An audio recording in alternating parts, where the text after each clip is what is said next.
Hello दोस्तों, मैं doctor Animesh MS general surgeon आप सभी का अपने यूट्यूब चैनल सर्जरी ऑनलाइन पे स्वागत करता हूं। दोस्तों, इस वीडियो में हम डिस्कस करेंगे कॉन्स्टिपेशन यानी कब्ज के बारे में। कब्ज क्यों होता है, कब्ज क्या होता है, इसका कारण क्या होता है और इसका इलाज क्या होता है, और अगर कब्ज को ठीक ना किया जाए तो ये आगे जाके क्या हो जाता है, क्या कॉम्प्लिकेशन करता है, ये सारी बातें हम इस वीडियो में डिस्कस करने वाले हैं। तो दोस्तों, चैनल को सब्सक्राइब करना ना भूलें, वीडियो को लाइक और शेयर कीजिए ताकि सभी को इन्फॉर्मेशन मिले। अगर आपका कोई सवाल है तो कमेंट कर सकते हैं, मुझे इंस्टाग्राम पे मैसेज कर सकते हैं, या फिर हमारा सर्जरी ऑनलाइन ऐप है उसको डाउनलोड करके डायरेक्ट हमसे फ्री में कंसल्टेशन ले सकते हैं।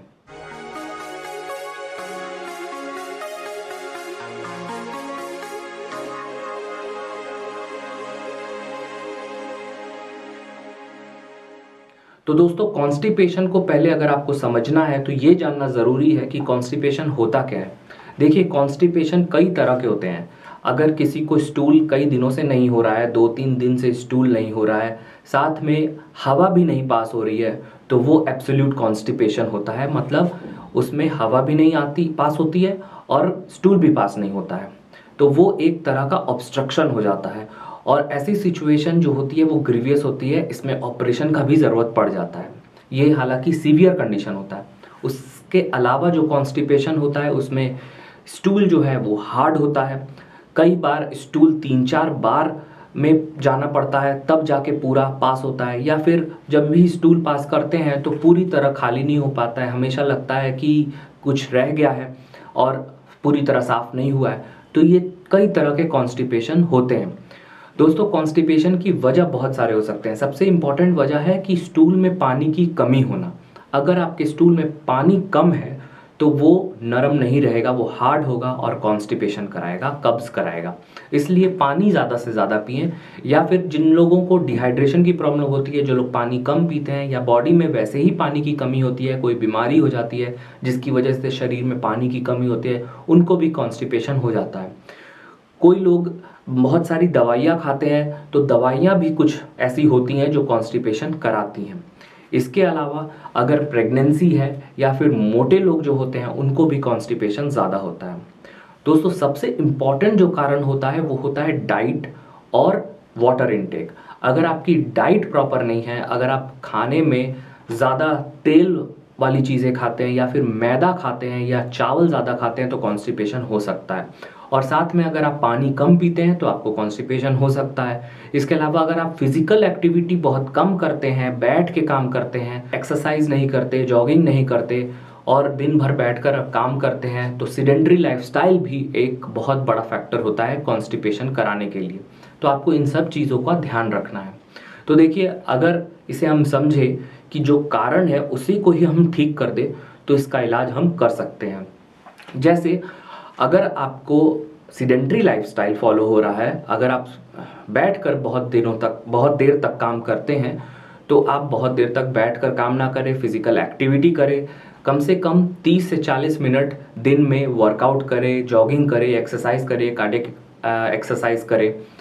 इसके अलावा आप पानी का इंटेक बढ़ाइए, 8 से 10 ग्लास पानी पीजिए या 3 से 4 लीटर डेली पानी पीजिए। अभी गर्मी का दिन आना शुरू हो गया है तो वाटर इंटेक भी ज़्यादा होना चाहिए, क्योंकि जो फ्लूइड लॉस होता है बॉडी से वो ज़्यादा होता है, इसलिए वाटर इंटेक बढ़ाइए।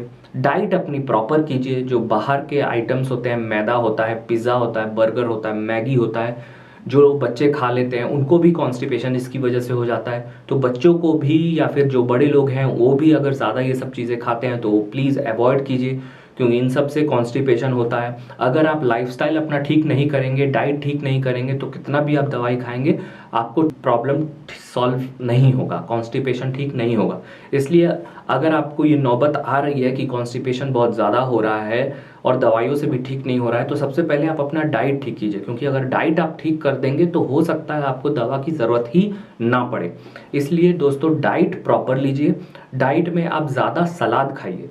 सलाद में आप गाजर, खीरा, ककड़ी, मूली, प्याज, अंकुरित मूंग, चने, ये सब चीज़ें खा सकते हैं डाइट में। साथ में पानी ज़्यादा से ज़्यादा पीजिए, जैसा कि मैंने बताया है। फिजिकल एक्टिविटी बहुत इंपॉर्टेंट है, 30 से 40 मिनट फिजिकल एक्टिविटी कीजिए। अगर आपको इन सब चीज़ों के बाद भी कॉन्स्टिपेशन होता है तो हो सकता है आपको एक बार डॉक्टर को कंसल्ट कर लेना चाहिए, क्योंकि दोस्तों फिजिकल एक्टिविटी, डाइट और एक्सरसाइज और वाटर इनटेक, ये सब लाइफस्टाइल मॉडिफिकेशन है, 80 to 90% लोगों को ये सुधारने की वजह से ही कॉन्स्टिपेशन ठीक हो जाता है। उनको दवा लेने की ज़रूरत नहीं पड़ती, डॉक्टर से कंसल्ट करने की ज़रूरत नहीं पड़ती। लेकिन कुछ लोगों को उसके बाद भी ठीक नहीं होता है कॉन्स्टिपेशन, कब्जियत ठीक नहीं होती है, तो फिर दवा लेने की ज़रूरत पड़ती है।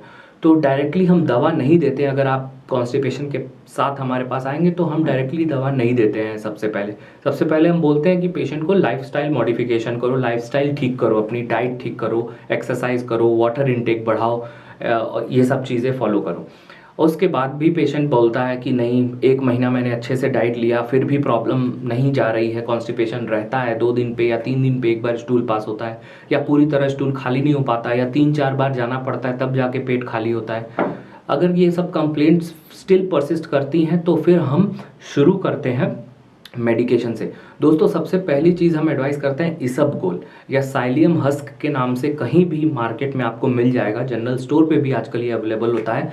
ये साइलियम हस्क जो होता है वो इसबगोल की भूसी होती है, जिसको पानी में मिलाकर सुबह शाम आप अगर आप लेंगे तो जो वो स्टूल का बल्क है वो बढ़ जाएगा। बल्क का मतलब है जो स्टूल जैसे टाइट होता है और कम होता है, तो उसकी वजह से वो स्टूल को बल्क बनाएगा और वो आसानी से पास करने में मदद करेगा। तो वो स्टूल बल्किंग एजेंट होते हैं, और ये आपके स्टूल के साथ मिक्स होके जो वॉल्स होते हैं इंटेस्टाइन के, जो आंतों के वॉल्स होते हैं, उन पे प्रेशर डालते हैं और आसानी से निकलने में स्टूल को मदद करते हैं। तो इसबगोल की भूसी आप ले सकते हैं।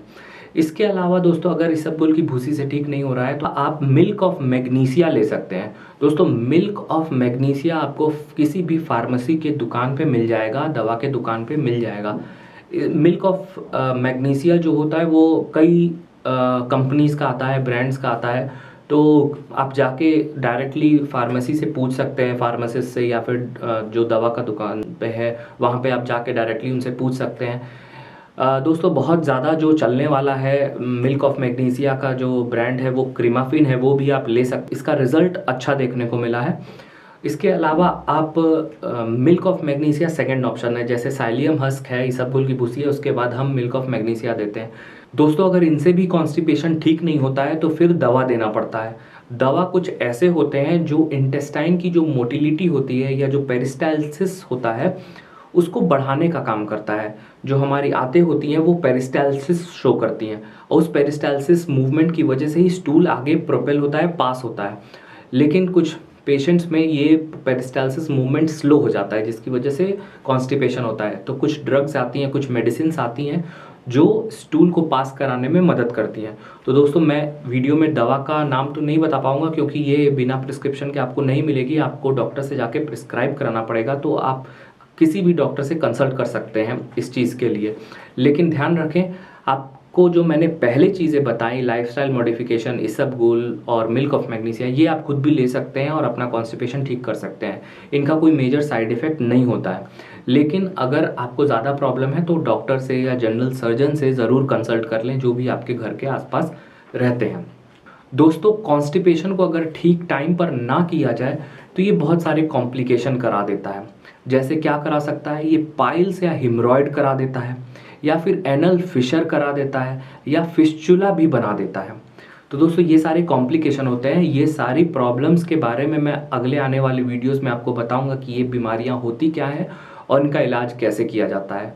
उम्मीद है दोस्तों, वीडियो में दी गई जानकारी आपको पसंद आई होगी। पसंद आया हो तो लाइक, शेयर, सब्सक्राइब ज़रूर करें, और अगर आपका सवाल है तो कमेंट कर सकते हैं। इंस्टाग्राम पे हमें फॉलो करके अपने सवाल पूछ सकते हैं, या सर्जरी ऑनलाइन ऐप डाउनलोड करके direct free of cost consultation ले सकते हैं। मिलते हैं दोस्तों नेक्स्ट वीडियो में। Take care, bye bye.